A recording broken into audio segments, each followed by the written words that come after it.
ভারত বনাম দক্ষিণ আফ্রিকা দ্বিতীয় টেস্টের দ্বিতীয় দিনের খেলা প্রায় শেষ। এখন এই মুহূর্তে চলছে লাঞ্চ ব্রেক। আর সাউথ আফ্রিকান দলের রান 428 রান 7 উইকেটের বিনিময়ে। কালকে সাউথ আফ্রিকা শেষ করেছিল 247 রান 6 উইকেটের বিনিময়ে, যখন সেনুরিয়ান মুত্তস্বামী সবে ব্যাট করতে নামে 25 রান করে নট আউট ছিল তিনি, আর কাইল ভ্যারেন ছিল 1 রানে নট আউট। আজকে গোটা দিন মিলিয়ে ভারত মাত্র নিয়েছে দুটো মানে লাঞ্চ ব্রেক আর টি ব্রেক মিলিয়ে ভারত নিচে মাত্র একটা উইকেট, তাও আবার কাইল ভ্যারেনের, যিনি করেছে 45 রান 122 বলে, 5টা 4 বিনা 6 মাধ্যমে তিনি ব্যাটিং করেছে, মানে 5টা 4ই মেরেছে, 6 মারেনি। আর এখন এই মুহূর্তে সাউথ আফ্রিকার রান দাঁড়িয়েছে 428 রান। মোদ্দা কথা হচ্ছে এখন ভারতীয় দল কামব্যাকটা করবে কিভাবে। আসলে সকল ভারতীয় ফ্যান্সরা একটু ধরাশায়ী হয়ে পড়েছে যে সাউথ আফ্রিকান টিমকে এখন হারাবো কিভাবে এখান থেকে।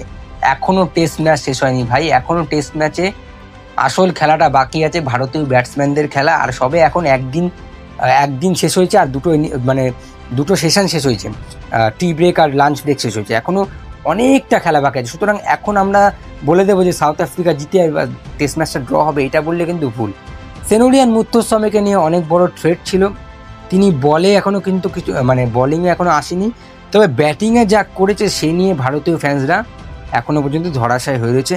তিনি 107 রান করেছে 203 বল খেলে, 10টা 4 2টো 6-এর মাধ্যমে। পাশাপাশি তার পাশে দাঁড়িয়েছে মার্কো ইয়ানসেন 51 রান 57 বলে, 3টে 4 4টে 6-এর মাধ্যমে। সুতরাং দানবীয় ব্যাটিং করেছে সাউথ আফ্রিকান লোয়ার অর্ডাররা।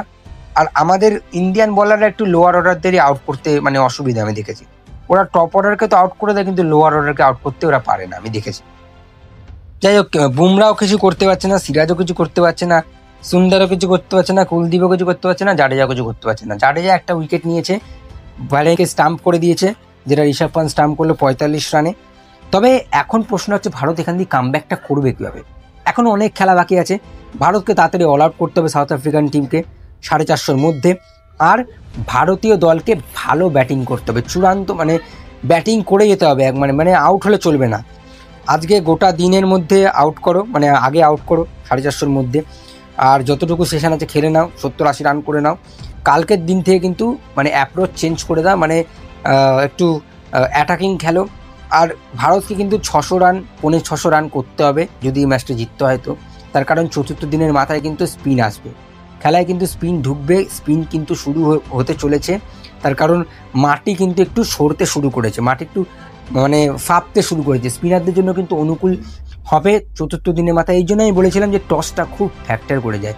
যদিও আমি বলবো যে সাউথ আফ্রিকার জেতার চান্স এবং এই টেস্ট ম্যাচটা ড্র হওয়ার চান্স দুটোই বেশি। আর যদি দুটোর মধ্যে যে কোনো একটা হয়ে যায় তাহলে সাউথ আফ্রিকা কিন্তু সিরিজটা জিতে যাবে। সুতরাং ভারতের কাছে এখন রয়েছে do or die situation. Bharat এখান থেকে ঘুরবে কীভাবে, খেলাটাকে ঘোরাবে কীভাবে, এখনও অনেক সময় রয়েছে। দেখো, ভারতীয় ফ্যান্সদের বলছি, এখনও দুঃখ কষ্ট পাওয়ার কোনো দরকারই নেই। এখনও ভারতীয় দলের ব্যাটিংয়ের উপর নির্ভর করছে এই গোটা টেস্ট ম্যাচটা। যদি ব্যাটিং ভালো করে তাহলে জিতবে, যদি ব্যাটিং খারাপ করে তাহলে জন বানিগাটনের কাছে আবার হারতে হবে, কিছু করার নেই। তবে এইটুকু বলবো যে ড্র হওয়ার চান্সটা বেশি। এমন বলছি না যে ভারতের জেতার চান্সটা বেশি না, ভারত কামব্যাক করবে, নিশ্চয়ই কামব্যাক করবে, এত ভালো দল, আশা করবো কামব্যাক করবে। কিন্তু সাউথ আফ্রিকা যদি জিতে নেয় তাহলে 2-0 হয়ে যাবে, আর যদি ড্র করে তাহলে 1-0, তাহলে তারাই এই সিরিজটা জিতবে। আর আমরা চাইবো এই সিরিজটা যেন ড্র হয়, এই সিরিজটা যেন সাউথ আফ্রিকান টিম না জিততে পারে। তো এইটুকুই আলোচনা ছিল ভারত আর দক্ষিণ আফ্রিকা নিয়ে বললাম। দ্বিতীয় দিনের কেমন খেলা হলো, দ্বিতীয় দিনে একদম সাউথ আফ্রিকা ব্যাটসম্যানরা বোলারদের অবস্থা খারাপ করে দিয়েছে। আশা করবো ইন্ডিয়ান স্পিনাররা কামব্যাক করবে, ইন্ডিয়ান ব্যাটসম্যানরাও ভালো খেলবে, এতটুকুই আশায় বাঁচে চাষা, ওটাই বলবো, আর কিছু বলার নেই। আজকের ভিডিও এটুকুই ছিল, আশা করি আপনাদের ভালো লাগবে। ভালো লাগলে লাইক, শেয়ার, সাবস্ক্রাইব করবেন এবং কমেন্টে জানাবেন ভারতীয় দল কি পারবে এই টেস্ট ম্যাচটি বাঁচাতে। চলো, আজকে আর কিছু বলবো না, টাটা।